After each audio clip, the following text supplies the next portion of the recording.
أعوذ بالله من الشيطان الرجيم بسم الله الرحمن الرحيم السلام عليكم ورحمة الله وبركاته.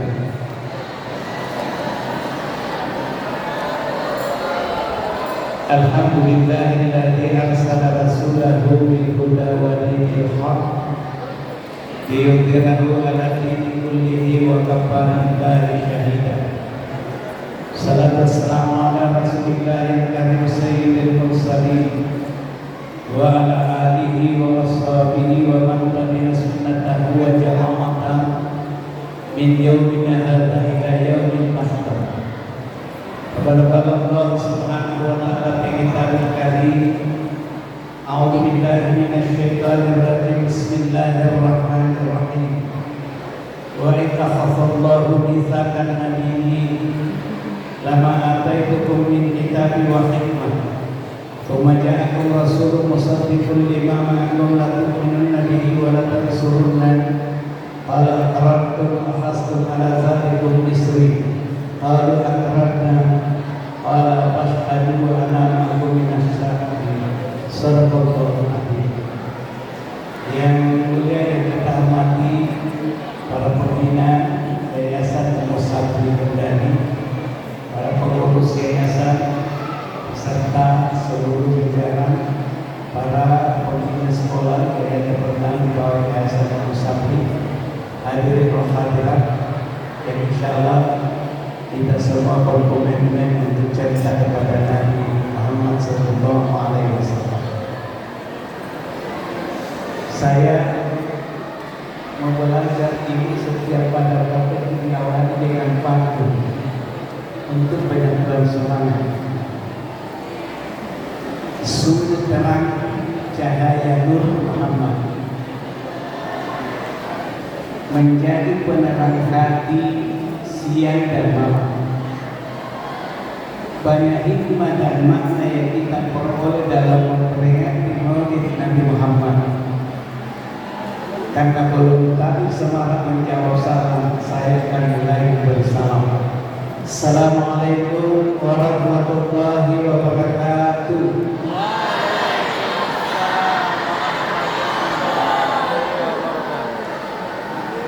Hari ini tanggal 25 Agustus bertepatan dengan 12 Rabiul Awal. Berarti ini sangat strategis untuk melahirkan dua cinta. Cinta yang pertama adalah cinta kepada tanah air yang kita proklamirkan di bulan Agustus, dan kita cinta kepada baginda Rasulullah yang dilahirkan pada bulan Rabiul Awal. Kedua cinta ini adalah merupakan salah satu perjalanan atau salah satu amalan dari Al-Quran. La in syakartum la azidannakum wa la in kafartum inna adzabi lasyadid. Berarti cinta tanah air, cinta kepada Rasulullah, pasti ini akan jalannya turunnya rahmat dari Allah Subhanahu wa ta'ala. Nah, ini mudah-mudahan pada saat negara akan diproklamirkan itu, ternyata kalimat yang menjadi pemindah suara para pendahulu kita ada dua, Allahu Akbar, dan yang kedua merdeka. Kenapa kalimat Allahu Akbar? Ternyata muncul keyakinan dalam para pendahulu kita, yang menuntut untuk merdeka itu adalah yakin wa hadzal ahzaba wahdahu. Tidak ada kekuatan atau satu-satunya kekuatan yang mengalahkan seluruh musuh-musuh kita, itu adalah kekuatan Allah. Itulah sebabnya berikan suaranya yang itu adalah kalimat Allah. Kemudian ucapan merdeka sebagai cita-cita luhur. Kenapa menjadi cita-cita luhur? Karena ternyata dengan merdeka sebagai satu nikmat, justru dia membuka nikmat-nikmat yang lain. Jadi nikmat kemerdekaan itu menjadi pembuka nikmat-nikmat yang lain. Kenapa?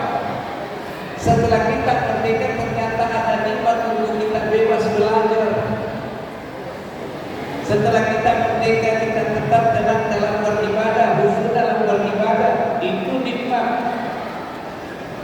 Beda dalam kita sholat duha, masih dalam penjara. Tidak boleh ada yang sekolah kecuali anaknya belajar. Makanya kalau di kampung yang terkenal itu ada namanya Tuan Petor.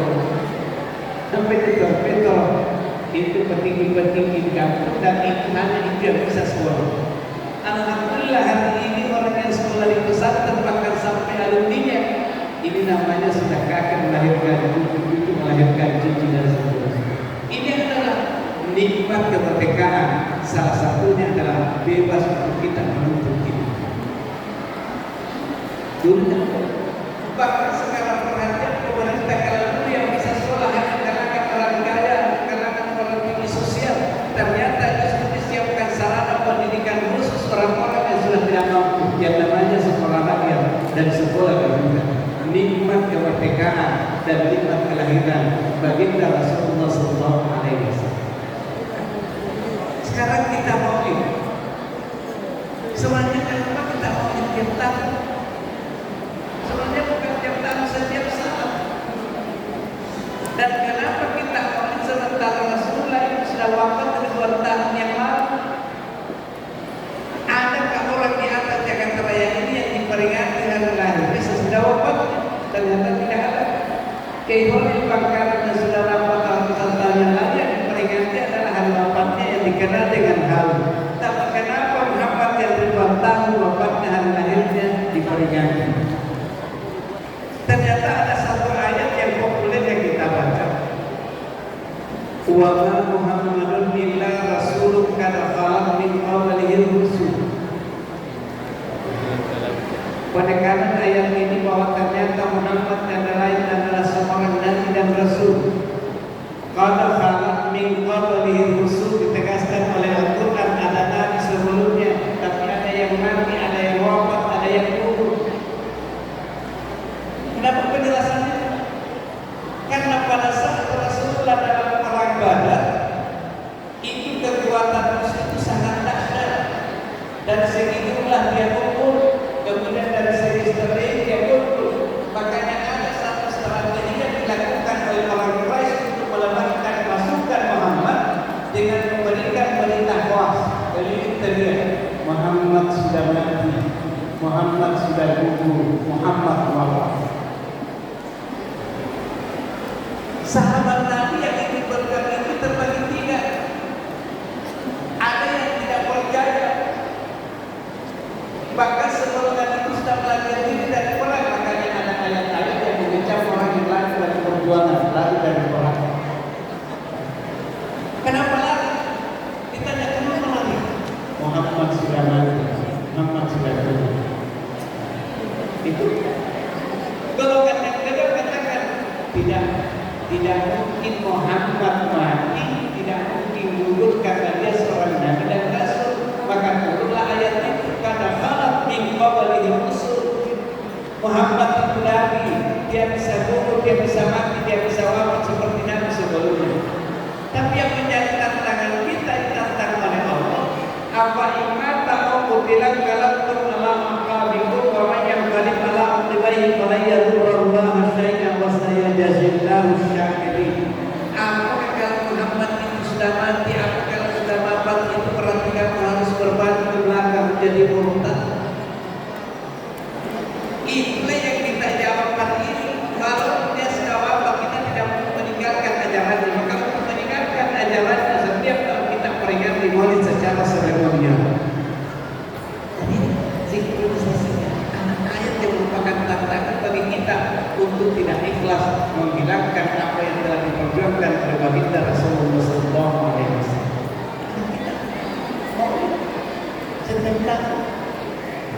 Yang kedua, ayat ini mengisyaratkan kita bahwa ternyata kita mengaku atau mengaku untuk prinsip menarik perjanjian, pengakuan bahwa kita akui secara lahiriah Muhammad memang wafat, Muhammad memang gugur, tetapi ternyata konsep kenabian atau jabatan kerasulan beliau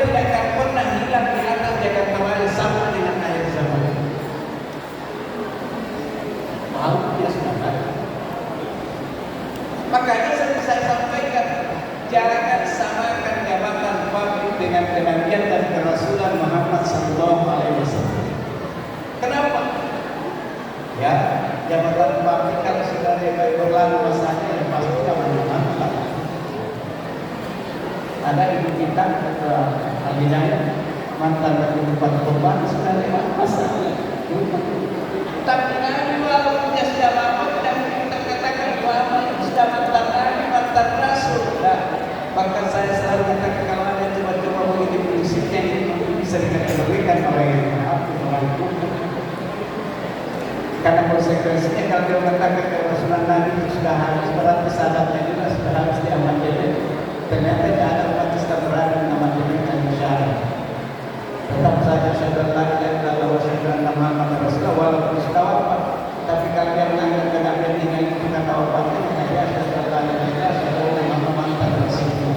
Nah itu yang kemudian Muhammad adalah manusia yang agung. Dan sekalipun semua manusia di atas jagat raya ini tidak mengaku kegaguhan, dia tetap agung karena Allah yang memberikan pelanggan itu. Inna kalam al-Rasulin Adil, Allah yang mengagumkan. Sekalipun kita tidak mengakui bahwa Muhammad itu adalah agung pasti. Kenapa? Karena ada orang mengatakan jangan melebih-lebihkan Muhammad karena itu sama dengan manusia. Ya, dalam Al-Quran katakan itu sama, tapi apa bedanya? Muhammad walaupun sama dengan kita, tapi ternyata dalam tataran berkomunikasi tetap dipandu oleh Allah di wahyu Tuhan. Dia tidak akan berbicara yang sembrono, tidak akan ada dasarnya, karena dia akan menjadi panduan bahwa ternyata apa yang diucapkan itu adalah bimbingan Allah sehingga dikatakan dengan Allah. Itu beda dengan kita. Apa yang kita mau omongkan itu beda dengan kita, bahkan ada alasan kita mengatakan tidak tak berulang menjadi sebarang hukum. Padahal dalam Al-Quran sudah ada tatarannya. Walaqad malai salaka bihi nasama wal basar wal adam la yakana an mas'ulan. Jangan sebarang ngomong. Karena ternyata ucapan itu akan diminta pertanggungjawaban. Itu yang dilakukan oleh Rasulullah Sallallahu Alaihi Wasallam. Kemudian yang kedua menyebabkan Rasulullah itu terkenal karena ternyata yang memperkenalkan sebelum lahirnya itu adalah Allah, dan yang memberikan perkenalan itu adalah para nabi dan rasul sebelumnya menyampaikan kepada seluruh umat di masanya. Itulah ayat wa in akhadallahu mitsaqan nabiyyin lama ataitum min kitabi wa hikmah thumma ja'akum rasulun musaddiqun lima ma'akum la tu'minuna bihi wa la tansurunna qala aqrartum wa akhadtum ala zalikum isri qala aqrartum. Ayat ini yang saya katakan ternyata ayat ini merupakan MOU perjanjian antara Allah dengan para nabi dan rasul sebelum Muhammad. Karena perkataan Allah, apapun yang akan turunkan kepada wahai para nabi dan rasul berupa hikmah, kitab, suhuf dan seterusnya, tapi nanti akan datang lagi nanti nabi ayat sama. Itu pernyataan Allah para nabi. Setelah itu pernyataan kan bertegas oleh Allah ditanya, kalau aqrartum wa akhadtum ala zalikum isri, bagaimana para nabi dan rasul mau komitmen dengan pernyataan ini? Ternyata dijawab oleh para nabi, aqrarna, pernyataan ini. Maka pada saat itulah Allah sudah berfirman, fashhadu wa ana akum minasy syahidin. Kalau begitu supaya dia tidak sia-sia ucapan kita, mari kita sama-sama bersaksi MOU bahwa ternyata nanti akan lahir nabi yang sama. Belum lahir, belum perkenalan. Asal saya katakan ini kayak yang kita lakukan kalau mau masuk tahun politik, pohon-pohon itu bergolak apa dan seterusnya. Mau perkenalan ini supaya nanti lahir baru dari dalam pohon. Bagi Rasulullah. Kemudian tadi kedua panitia mengatakan bahwa tidak melakukan rasa cinta. Iya. Kenapa harus kita Karena sebagai seorang hamba tentu kita mengingat seluruh aktivitas yang kita lakukan, seluruh ikhtiar rencana yang bisa terwujud, tapi kita yakin dan percaya itu terwujud atas ridha dan kehendak Allah Subhanahu wa Ta'ala. Dan ternyata kehendak dan ridha kita kalau diridai oleh Allah, seluruh apa yang menjadi harapan dan cita-cita kita itu dilakukan karena Allah pasti cinta. Maka lahirlah Al-Quran yang mengatakan, ya Muhammad, kalau ada hamba yang mau dicintai oleh Allah, fattabi'uni yuhibbukumullah. Salah satu syaratnya adalah ikut kepadaku ya Muhammad, dan dia harus cinta kepadaku. Jadi hamba yang mau dicintai oleh Allah silahkan tanamkan rasa cinta dulu kepada baginda Rasul. Ada rasa apa? Kalau kita sudah cinta kepada Rasul, maka insya Allah Allah akan cinta kepada kita. Qul in kuntum tuhibbunallaha fattabi'uni yuhibbukumullah. Sudah punya rasa. Dan itu proses. Nah, kemudian ada ayat dalam salah satu ayat dalam Al-Quran yang merupakan ikhtiar yang kita lakukan supaya kita terhindar dari azab. Wa maka Allahu yu'azzibahu wa anta fihim wa maka Allahu yu'azzibahu wa hum yastaghfirun. Firman Allah tidak akan pernah mengazab seorang hamba apabila di tengah mereka itu selalu hadir Rasulullah sallallahu alaihi wasallam. Berarti seluruh aktivitas yang kita lakukan supaya tidak terhindar dari azab menghadirkan baginda Rasul. Sekarang cara menghadirkan baginda Rasul jadi cara apa? Itulah yang terkadang ada orang yang ikut kepada ajaran wasilah. Maka setiap memulai sesuatu pasti dianggap Rasul dengan berwasilah ila hadratin Nabi Mustafa Rasulullah sallallahu alaihi wasallam. Baru dia sampaikan artinya apa? Menghadirkan baginda Rasul.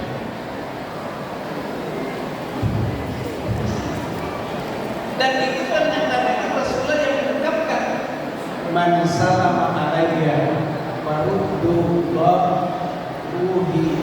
ila jasadi. Kata Rasul, setiap ada orang yang mengucapkan kata selamat kepadaku, berselawat kepadaku, maka Allah mengembalikan rohku ke dalam jasad. Nah, itulah alhamdulillah Pak Anwar tadi katakan di sini sudah ada pakai salah. Ternyata ini kapan yang ada ya Nabi salam alaika ya Rasul salam alaika ya Nabi salam alaika.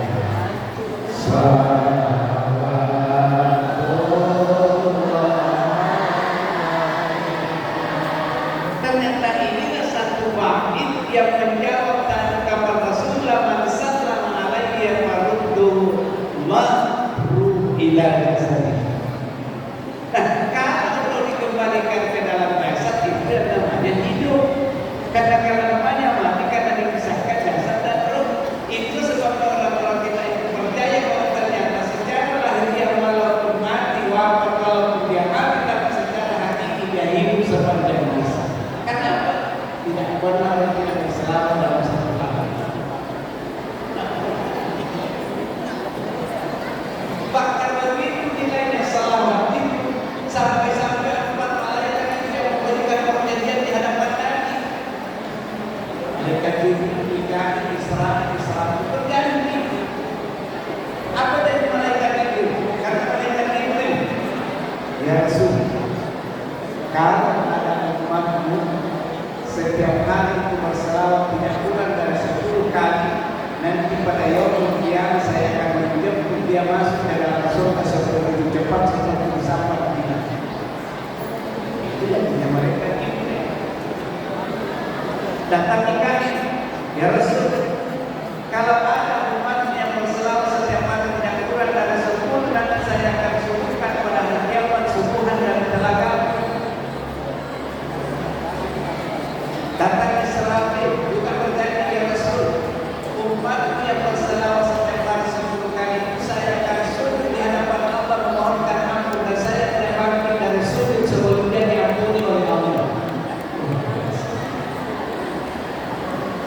Israel juga tidak ketinggalan. Sekali pertanyaan yang orang mempertanyakan misalkan orang jasadnya orang. Dan dia menjawabkan, asalkan Nabi Muhammad berselamat 10 kali setiap hari, nanti kalau saya pisahkan ruhnya dengan jasadnya, itu saya akan coba dengan sangat halus supaya tidak masalah. Jadinya para malaikat berkata Rasul. Ternyata ayat yang mengatakan hadirkan baginda Rasul dengan berwasilah dan dengan masalah. Yang kedua, wa makanallahu mu'azzibahum wa hum yastaghfirun. Ternyata yang akan terhindar dari azab adalah manusia yang selalu sadar kalau dia melakukan kesalahan dan setiap dia sadar pasti dia beristighfar. Makanya ayat surah ayat walladzina idza fa'alu fahishatan aw dzalamu anfusahum dzakarullaha fastaghfiru lidzunubihim. Sudah ada dalam kata-kata. Nah, bagian akhir ayat Maulid yang paling populer, kadang-kadang itu dirasukin ayat surat Al-Hasan. Sekarang kontes kita untuk meneladani Rasul adalah dalam berbagai aspek, mulai dari berbicara, mulai dari makan, mulai dari tidak ada. Dan saya katakan kalau meneladani Rasul kan sudah diatur, mulai dari masuk dalam kamar mandi sampai masuk hotel bintang sudah ada sekarang.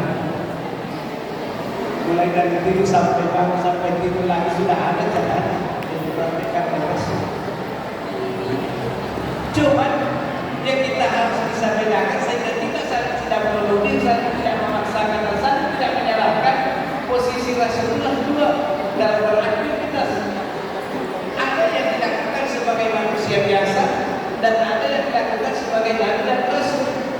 Kalau dia melakukan sebagai manusia biasa maka posisinya adalah perilaku, tapi kalau ia melakukan sesuatu atas nama rasul dan nabi maka ia adalah risalah.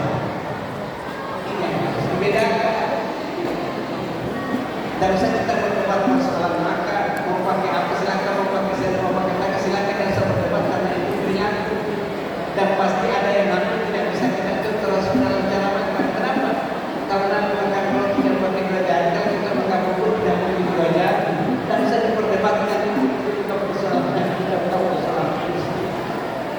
Karena posisinya sebagai perilaku. Nah, kemudian Rasulullah dalam konteks makan ternyata ada yang juga bahwa salah satu penyebabnya Rasulullah sehingga sehat dan hintar kalau ada katakan penyakit dan makan karena ada dua faktor. Yang pertama Nabi tidak pernah bersuka dan tidak suka mencela-cela makanan. Sekalipun ada yang tidak senang dia makan tapi dia tidak cela. Kenapa dia yakin? Ini saya tidak senang tapi pasti ada orang yang senang. Ini ada yang cocok tapi saya tidak cocok. Makanya dia tidak cela. Kalau dia tidak suka dia tutup baik-baik dan tidak dikatakan pasti ada yang suka makanan ini. Itu tidak pernah dia cela ya urusan apa makanan dia katakan. Ulu bintu ibadi marasnakum wala taqrabu fa yahilla alaikum ghadabi wa ma yahillu alaihi ghadabi faqad haram. Akan jelek makanan makan saja. Cuma memenuhi lagi.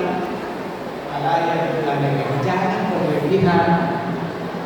Kadang-kadang siapa yang berlebihan maka pasti binasa. Bagaimana kita tidak binasa? Mau makan baru dia dari yang memakan kita dulu dia makan dengan asal kalau asal dia adalah nah ternyata itu yang dibutuhkan kita dari Rasul. Makanya Rasulullah punya aturan dan punya tataran sesuai dengan aturan dan hadis yang terkadang karena kita tidak menyebutkan dia. Nah inilah untuk kita memperingati Maulid alat kandidatnya. Kalau tidak bisa sama, kalau tidak bisa persis, kadang-kadang di Rasulullah masalah mari kita Rasulullah dalam berbagai aspek. Kalau ada yang tidak kita mampu secara keseluruhan maka mudah-mudahan kita bisa lakukan semuanya. Karena dalam tataran kehidupan yang ada kehidupan sosial ibadah saja ada perbedaan perlakuan terhadap Nabi dengan kita. Apa contohnya? Nabi kalau dia diwajibkan itu salat tahajud, salat malam diwajibkan itu salat duha, maka diposisikanlah pada kita ini hanya hukumnya salat. Kalau ada yang diwajibkan oleh Nabi, terkadang justru itu menjadi boleh bagi kita. Bahkan ada yang tidak boleh bagi Nabi, justru kita yang boleh.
sudah kita jamin golongan